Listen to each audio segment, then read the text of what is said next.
Welcome to Penrose Learning, where we make understanding easy. You begin by getting the essentials right. Tune to standard EJ, place a capo on the second fret if you want the easier chord shapes, and learn the 3 open shapes, G, C, D, used through the song. Once done, check each string with a tuner because accurate pitch makes strumming sound cleaner. Make sure to position your fingers close to the frets. This reduces buzz and makes chord changes faster. Practice moving between G, C, and D slowly until transitions are smooth and even. You now focus on rhythm. Set a metronome to a comfortable tempo and count in 4/4. Start with a down-down-up-up-down-up strumming pattern, playing slowly so your right hand groove is even. Once comfortable, map chord changes to beats 1 and 3 so progression feels natural and supports the melody.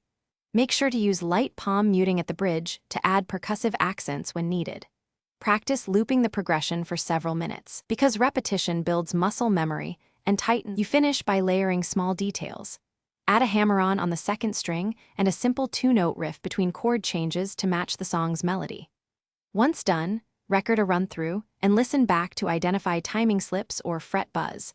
Make small adjustments to finger placement or capo position until clarity improves. If things go wrong, slow the tempo to half speed and isolate the treble bar.